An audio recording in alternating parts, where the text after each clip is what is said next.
Cast second sleight of hand. Now, a Hopeless Nightmare here is actually a really good pickup. Or a third cutter? Yes, dude. Sure. Then this will trigger up, and then we can double Nowhere to Run, clearing out the board in front of us. And then able to equip all these again. What a whack card, dude. Hello everyone, and welcome back. Today we're going to be playing a interesting list. We are going to be playing blue-black with a little bit of extra steps, but I think that one step is entirely worth it. And we're going to be playing Grixis self-bounce, or Grixis mid-range self-bounce kind of shenanigans with Kaido in the deck.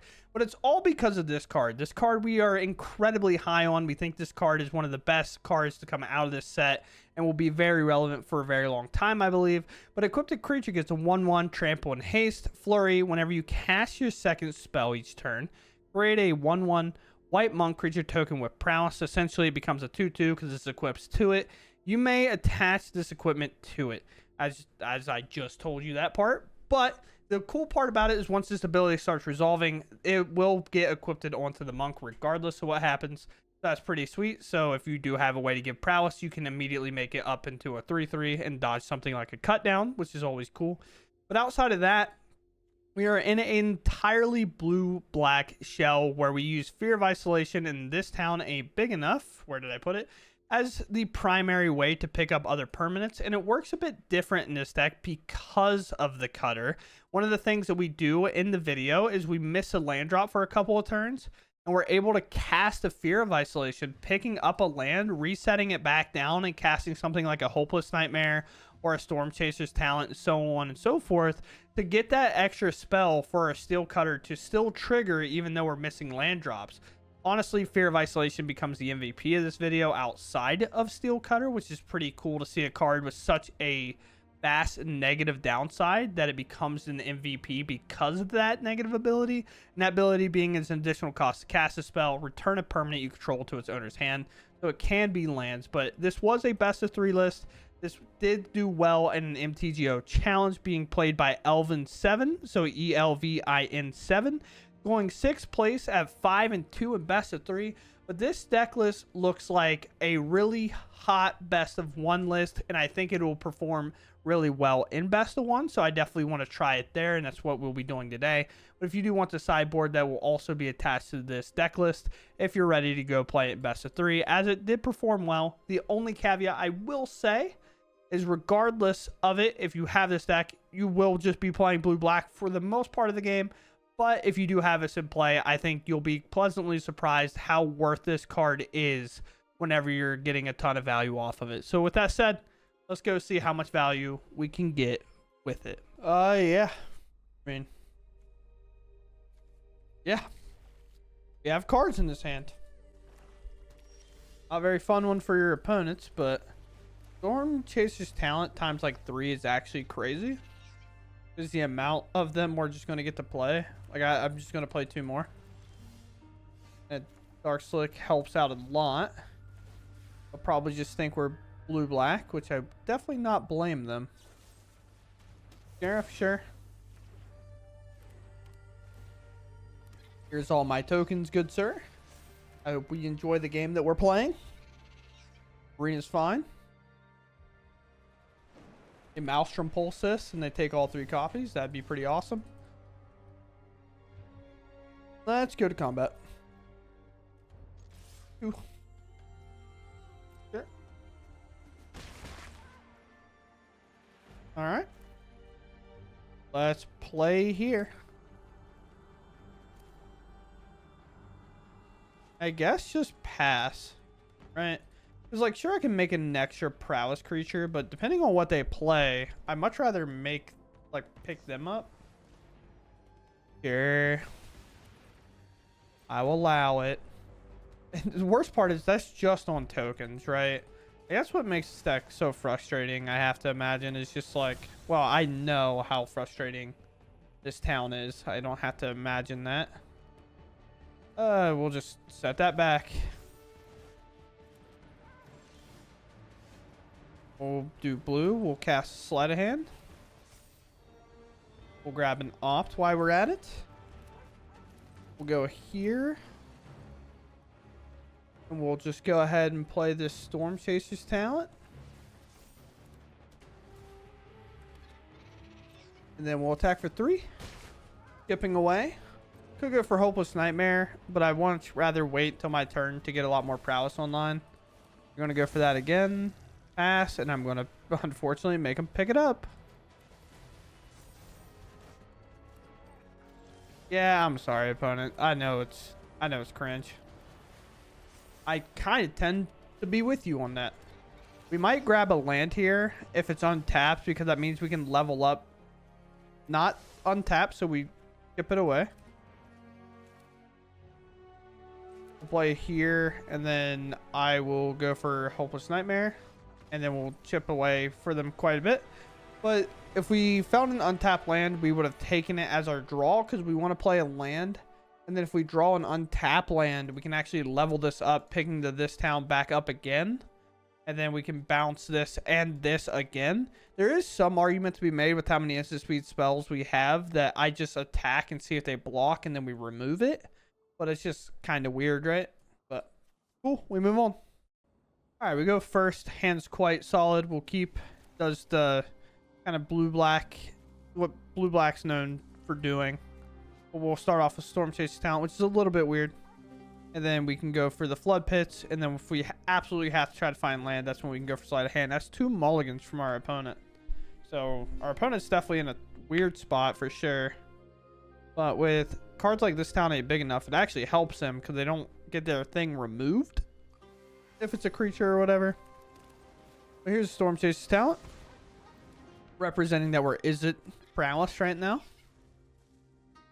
But then we'll play this and then probably honestly throw them for a curveball. This is Boros, so it's an interesting situation.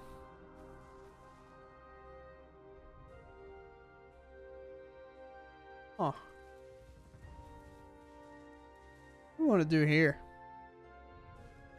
Just like set up? No, we probably just flash in the Drowner like I know I want to. Or this town's something important. They could play the card. It doesn't allow me to play cards on their turn, which would be tough.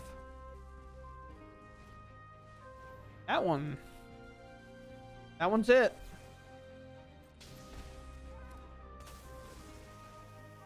Have that down. That's a good one. No, thankfully that asked me. I meant to grab the Sleight of Hand. I thought Sleight of Hand was all the way to the left. Fortunately, for a second, it was not.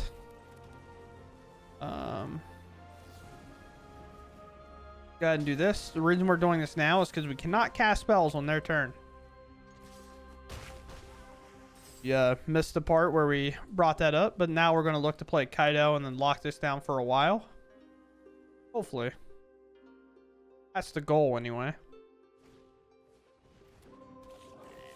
Alright, a little harder to lock it down.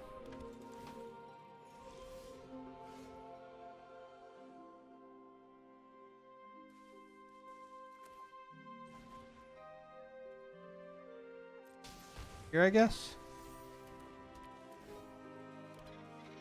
House up. We'll see. I look for a double block. I just take that. Or I bounce this and that.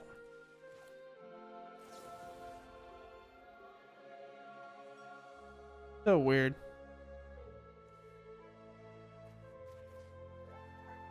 I think I'll just let him trade off, to be honest.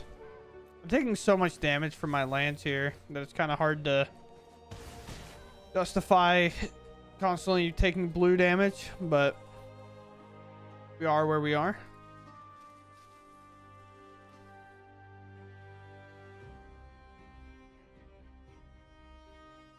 What will our opponent do?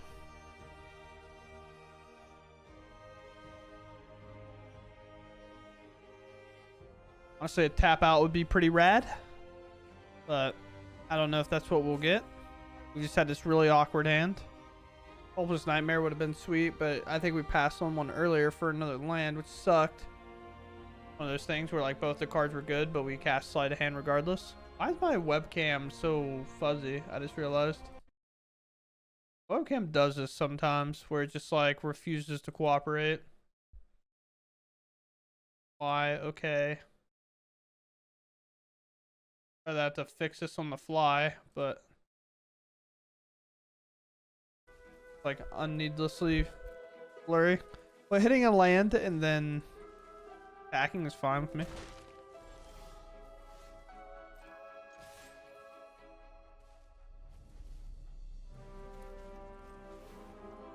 Yeah.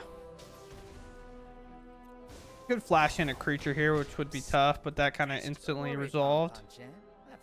We're going to tap this, so it's semi-permanently tapped. I say semi-permanently tapped because it's obviously not tapped forever, but depending what we draw, we could play this Fear, pick up our Cliffs, and then replay our land back down. Warrior's Call was the card I kind of wanted them to play last time, but unfortunately it's happening in a very tough spot for us. But now we have the card of choice. This is what we wanted all this for. Because now we're just going to start being able to kind of tempo our opponent out of the game with these. Here's 5. Very quickly it changes. This is still tap for a turn. We'll get to make another token. Okay. Not a fan of that. Not a fan of that. Gaining life. It's just so tough, dude. You give that haste, we're in so much trouble. Definitely something they could do. I still don't know if we'll be able to one-shot them if they do that. It's like, Kaido's great. We have so much damage for them on the board. They attack. We have to risk it. What we have to do here. With 2 mana open from the last couple of turns, it feels as though I'm screwed. But we'll see. Storm Chasers. Down to 7.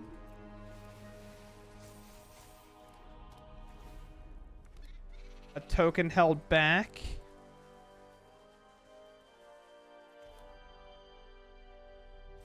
Nowhere to run.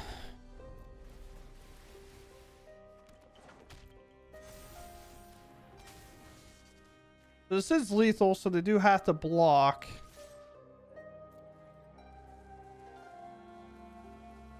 I think it's lethal no matter what, right? Unless they have something. Yeah, it's just lethal if they don't have anything.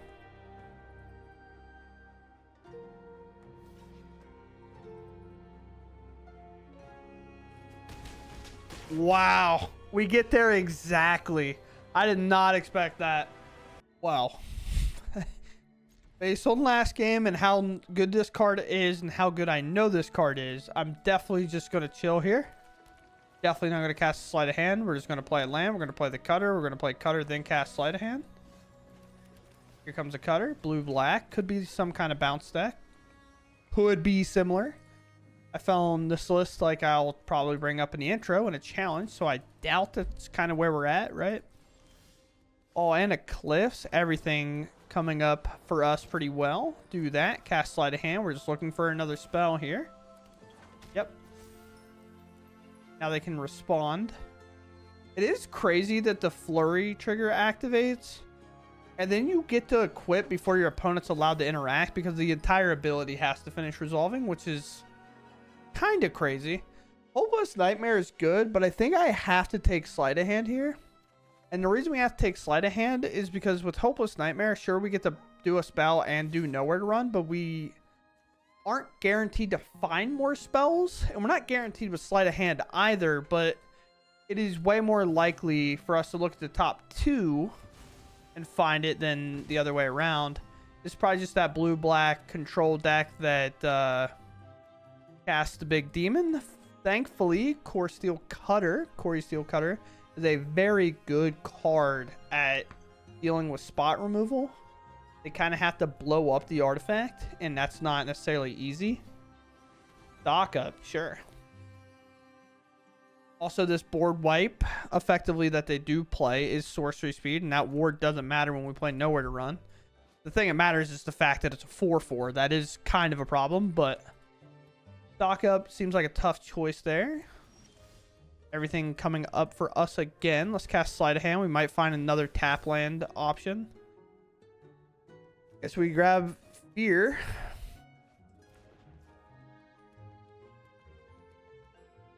I just cast...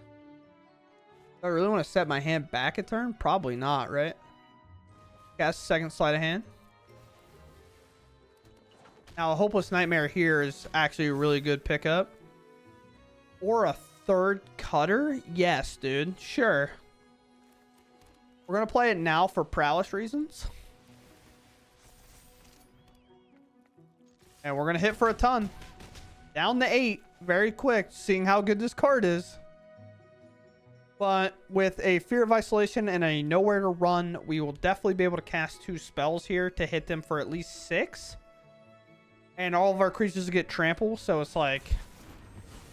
Yeah, exactly. Like, that happens, but it's perfectly okay. Because we'll get to go here. Here. Then this will trigger up, and then we can double Nowhere to Run, clearing out the board in front of us. And then able to equip all these again. What a whack card, dude. This card is so hard to beat if your plan is just targeted removal. Like, obviously, they're going to... If they have a board wipe, they're just going to be like, you know what? Hopefully, they just don't have an answer, right? Like, hopefully, they can't do anything. Deadly cover up. And that is going to be a good game. Because once again, like I said, we're just going to activate both of these... all 3 of these cutters for casting spells, not even targeting anything. And it's going to bring up enough creatures to win the game against blue-black targeted removal, who wiped the board twice. The Omen card's not in there right now, but they blew up our board twice, and we were just able to outvalue them. It's a crazy card. I had a good time, yeah. Well, we get to go first. We know what we're doing. We're just going to follow or reliable, play Hopeless Nightmare into Fear, pick up Hopeless Nightmare, and call it a day. Obviously, we could attack with our prowess creature and get all that value, but I think just crushing their hand as much as I can is good. Ethereal Armor, so is Boros Auras. And there's the Heartfire hero. Well, we get to do it a bit differently, I guess. We do get to play this down and then cast another Hopeless Nightmare. That's pretty awesome. Although we will have to find a Nowhere to Run eventually, or we'll just end up getting ran over by this Heartfire hero, or a Shelter by Ghost might come in. Or Nowhere to Run's not going to be big enough. It'll have to be like a this town. That's just first strike. They could monster strike this, I guess. I'll block. If they have it, I'll force it to come out. Fortunately for us, they don't. See what we draw here, especially if they commit one more spell to the ground. Nowhere to Run is there. Okay. I kind of want to opt to try to find a land, but what do I do next? It instantly went through. I don't know if they have anything, but I'm going to gamble that they don't. If this sticks, like, they didn't Monster Rage to get that damage through earlier, so we know they don't have Monster Rage. And you can auto pass turn, so if I click pass, it will skip to the end step for you. And I thought that's what we were seeing. But fortunately enough, it wasn't. But now there's another 3/3. Can we top deck another one? No. But we can tap this down on their turn. We're going to do it before they draw. We don't want them to have a higher chance of drawing the protection spell. Why that has a stun counter on it, we can just shuffle it away. The longer this game drags out, the better off we are. Unless they obviously answer my Drowner. Maybe they'll play a Shelter by Ghost or something. Monster Trade, sure.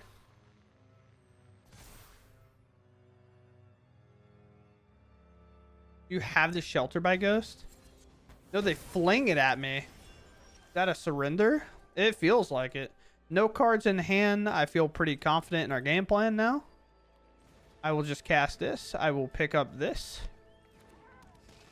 I'll move to combat. I'll attack for 2.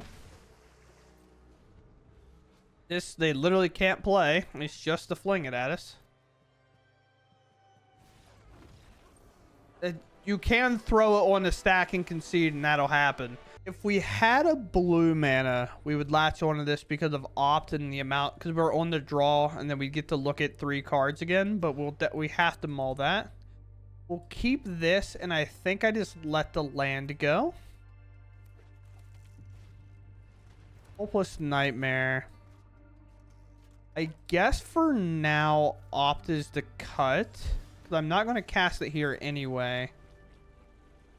Do I cast this talent? I think so. I think I try to get them to prioritize removing my talent, or at least my creature. For example, if they go nowhere to run or cut down or whatever, less of a chance. But a card like Steel Cutter can definitely value here, but Pixie, pick that up and do that nonsense. It's going to be very hard to beat. The main thing that's tough to beat is the 2 spells a turn, but I felt like Hopeless Nightmare and stuff like that is a permanent we can establish and keep in play and pick up over and over again. But now I don't know what to cut. I mean, I feel like it has to be the Nightmare now. Also, being on a mulligan doesn't help. Nothing feels worse than playing against a Pixie deck on a mulligan deck. If they want to trade, I'll gladly take it. I didn't figure as much, but that's okay. Pardon me? Sure. Land off the top would be awesome. A land off the top is exactly what we get. Hopeless Nightmare. Pick that off. Or pick off a card from their hand, of course. Not necessarily the Pixie. Another land. We know where to run. Take out this Pixie. Of course, we'll attach here. Now we have an open lane for our 2/2. And just like that, with Hopeless Nightmares coming across the board for both players, hands are definitely dwindled. I did maul, so I am missing 1 card here. Baby Rhino is very good. Going to be very hard for us to beat. Another land in hand. We have to play. Now we just kind of have to pass and most likely sacrifice this Nightmare to scry too. Rhino is pretty cool. I don't know if it's worth giving up blue for, but, you know. Maybe I'm supposed to block, but... What? Sure, dude. I don't know. It's a weird list, but I think we're just going to lose. Sure. Again, it's just one of those weird things where it's like... Our opponent got to do what they wanted. We missed, like, the land drops and everything. Oh, a second cutter might just be it. I say just might be it, but I'm not entirely sure. We'll attack for 3. On to 11. At the beginning of your end step, investigate for each opponent lost life this turn. When a clue is you control, make a 1/1 Spirit of Flying. This ability only triggers once a turn. Okay. Well, I probably can't beat multiple Rhinos, especially without the extra cards. Sure. I think it has to we just have to try to win here. And that's not going to do it.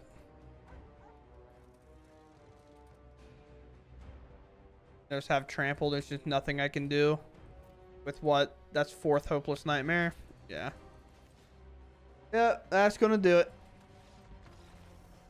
Go first. Our hand's pretty solid. We will cast Sleight of Hand here to try to find that additional land. I think it's too important in a spot like this, but maybe I'm wrong. Well, it's actually weird, right? I think it's worth casting. Okay, we'll grab that, and then that's also one of the other reasons it's like worth casting, because even if we don't hit a land, I would like to progress my game plan a bit. Here, what's the drop if they cast something that makes me discard? Probably the Drowner, I guess. Because with Nightmare, the Fear is obviously good. But the thing with Fear of Isolation that works so well with the Cutter is the fact that even if we do miss our land drop, we're fine. In a weird way. Like, obviously, we'd much rather hit an untapped land here. But if I don't get the land, I can play Fear, pick up the Cliffs, replay Cliffs, and then play Hopeless Nightmare. And then that'll trigger our Cutter. Well, we don't want to do that, but sometimes it's just what you have to do. So here it is. Pay for this.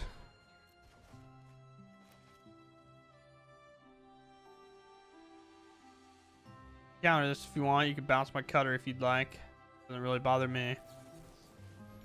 Okay, no dragon revealed. Concealing information, yeah? Just be Jeskai control. We do get to hit a card from them. Honestly, if we hit land, we'll be in a way better spot because then we'll be able to play this, picking this up and playing it again. I guess we have to hit another black source. Yeah. We'll see. Jeskai control, so Helix and things like that are probably viable for our opponent. We'll see. Okay. Rediscover the way. Look at top 3. Do their thing. Pick the best card of the 3. Little part of me wants to discount that in my Hopeless Nightmare instead. But always a chance for a temp lockdown. Or we can just not hit any lands for, I don't know, the foreseeable future and have to keep resorting to doing it this way.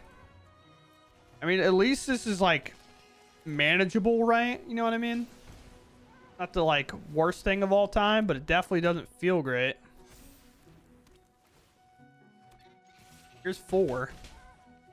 Upkeep. Look at the next 3. I've actually changed my opinion on Rediscover the Way. I thought it was just going to be another like 3 mana trap enchantment that you craft and it just isn't that good. But yeah, 3 mana, look at the top 3, put 1 in your hand is a bad rate.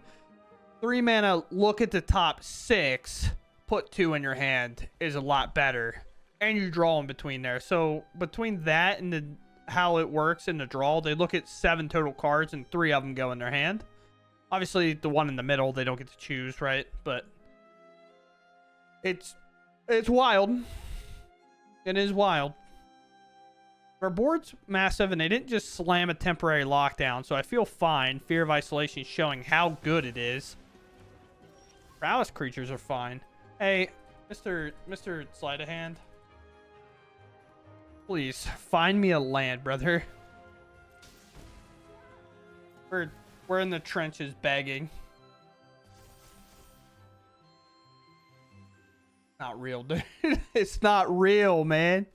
Just a land, please. We're begging here.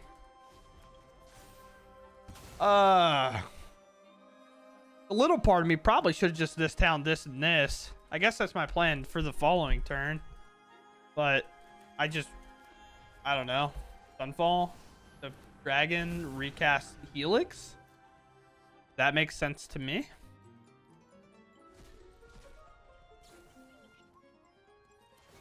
Sure. Double strike, but obviously nothing there. A land! Let's go, dude.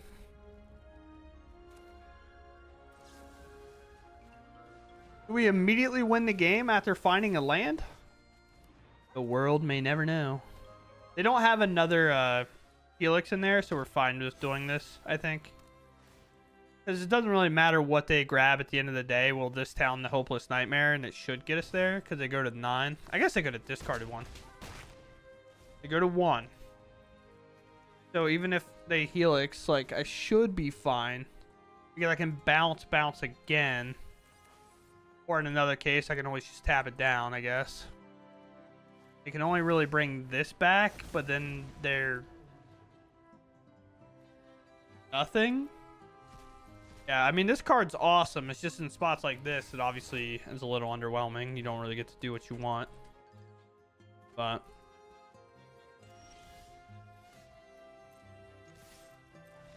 yeah, I was say I'm not gonna waste your time. I don't have any challenges I gotta do.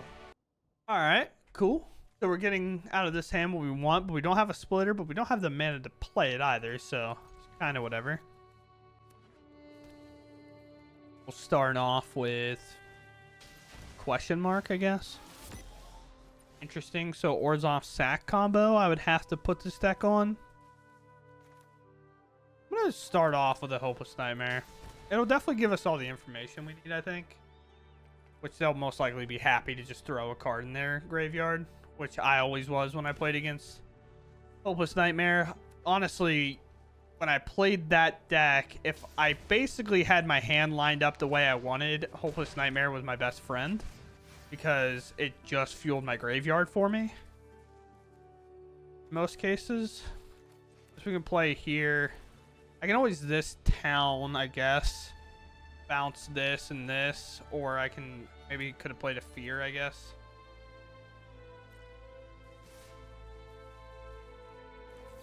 Yes, doing this is fine. Their speed's going to go up regardless. Well, I'll take 3 instead of 4, I guess. During Innocence is interesting. I never really played that card. I wasn't sold on it all too much. I guess that's fine, right? Colorless blue. Cast here. Use the fear as basically a protection spell. Cast this Hopeless Nightmare. Either take the last land from their hand or the raise to past. It's kind of weird. There's a raise to past. Is to some extent unlucky, but during Innocence going to show a lot of value here. I always felt like a lot of times against red and aggro decks, this card almost felt too slow, so I never was like a major big fan of it, but I also get it, right? Like, it's fine. I don't have a way to double Hopeless Nightmare my opponent unless this op hits something. Maybe I go for sleight of hand though. Alright, this Steel Cutter is actually a really good pickup. Now we play land, and I guess I wait here, but I'm going to play this, I guess. And then I wait. Because this is going to get me so many creatures that I don't really care. And I'm just going to hold this back, and I'll wait. They do have creatures in their graveyard, but nothing really to deal damage at any point. So it's like, kind of whatever. Oh, I meant to bounce this in response to that. It's actually kind of a bad play by your boy. I was gonna say, like, sure, that's fine with me. Do I care about the 2 life, or do I just want that set over there for like the rest of the game? So block here. Actually, block here, block here.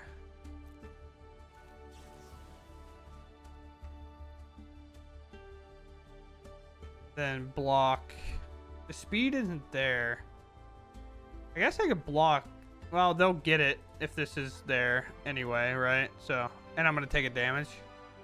I guess it doesn't matter. Sure. Now they can sack in response if they have a black mana, which they don't, so it's fine. Their prowess goes up. They gain a little bit more life, which is fine to some extent, and then they make some critters. They don't get to redraw. That was the main problem. The extra free drawing that they were going to do. So we play here. Could go for Hopeless Nightmare, but honestly, I think I want to go for op. Maybe try to find a land here. Sure. I'll bottom that land because that's not necessarily what I mean. I could go for this Hopeless Nightmare, kind of mess up their hand a little bit, I suppose. Yeah, I'm okay with that. I think I want to attack here anyway. But this just means more damage, right?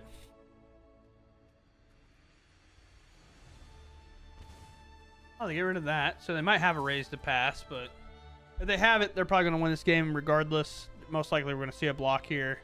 Gas Guzzler, I feel like, is the only one you can't block with, but I definitely could see the fear. At least block the one that doesn't have trample. Okay. We're quad blocking this, so they definitely have a raise to pass, right?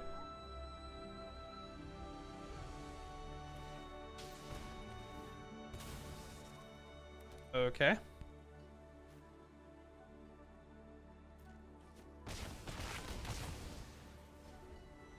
Which is like, sure, stuff enters. Am I dead to this? It's honestly all the life they gain, I guess I can't beat. I just didn't have like a way to tap and stack stuff down. But what? They can stack. So easy math. 1, 2, 3, 4, 5, 6. Yeah, so it's not like they have that available. Sleight of hand.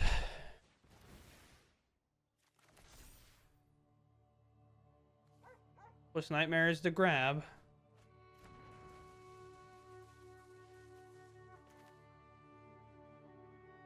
That's the Hopeless Nightmare. Just like, there's no way we win this. Have way too much life. Race to pass is just going to be an impossible situation here. That last card's gone. During Innocence proved its value in that situation. I don't know. I just don't think I can win this game. Yeah, I'm just going to move on. Just such a hard matchup. And also them having a second race to pass. I've played that game. I've that deck a million times. I feel like I never have a second race to pass like that. But it is what it is. All right. Well, you can keep here, I think. We'll let this go. We're weirdly not going to cast this sleight of hand here. I don't think it's worth it in this spot. Because we'll get to play this. And then if we don't hit the land, we can cast Fear, pick up land, play sleight of hand, triggering this splitter. So, or cutter. It's not a splitter. Keep doing it. My brain just has categorized this card as splitter. And I just can't get away from it. Just kind of annoying. Nowhere to run off the top. Unfortunate. I mean, it's like really good. It's not unfortunate. It's just, if you notice the mana situation, we don't have it. But we could find ourselves casting Fear, picking this up, playing it, casting a sleight of hand, and potentially finding what we want. Is our opponent missing the land? Oh boy, please. Everything comes together for a reason. So, why they have no mana up, we're going to cast this. We're going to remove that. And I'm going to cast a sleight of hand. And this is going to happen, of course. I will just take a Spire Bluff Canal. Even though, technically, it'll enter tapped. But I think that's fine for the time being. One creature. First, sure. If their turns are playing like that, fantastic for us. Here's a splitter. I literally just corrected myself. Here's a cutter. Oh my, man. Only if I knew how to read, I'd be unbeatable. Full Guide Lantern seems like a bad card in our mono red deck, but sure. I feel like if you're losing because you can't outpace, like, I feel like if you're playing Soul Guide Lantern because you can't outpace the combo decks, we might have to change our mono red deck. Have you heard of a Quarry Steel Cutter? I've heard the card's good.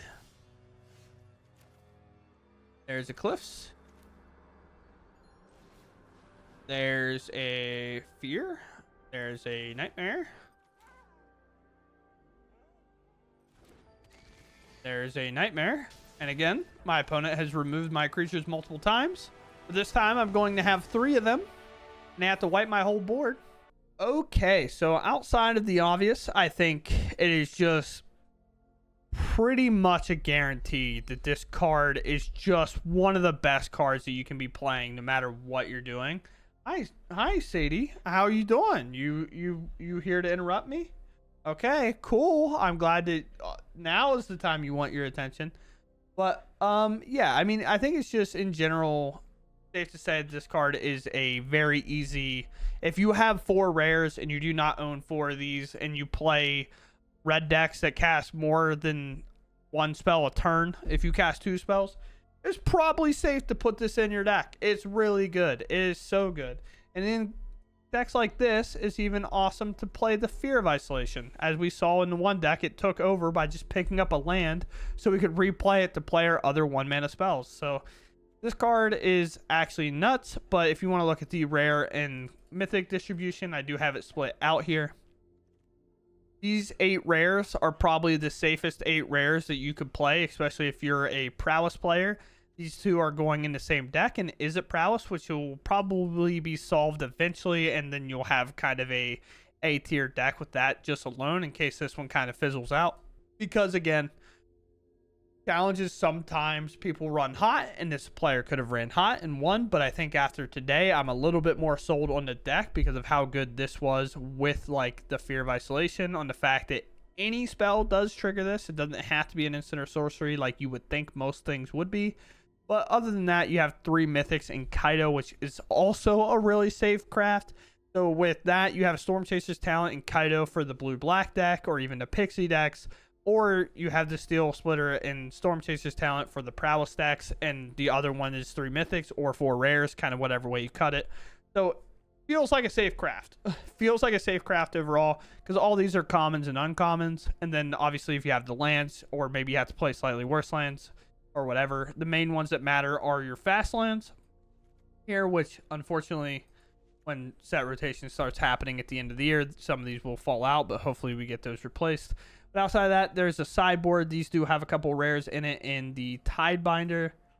And then, this is not going to work, is it? Okay. Is that alphabetical? Can I do it this way? Sweet.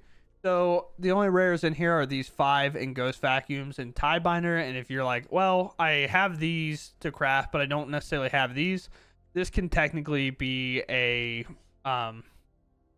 what's the card now? It's literally the one the red player just played against me, and now I can't remember what it's called. The 1 mana you just sack and you exile their whole graveyard. You can play that one, or you can also cut this card, as this card is very good, but oftentimes it's like weird when you bring this in. You can just play more Duresses or something like that if you don't have the rares to craft those. Well, that's Soul Guide Lantern. That's the card. Soul Guide Lantern. That is the one you want for this if you want to replace it. But yeah, that'd make your whole sideboard commons and uncommons, and then you're looking pretty good there if all you have to craft is one of these 4 or 3. So with that said, I hope you all enjoyed, and I'll catch you in the next one. For watching, and goodbye.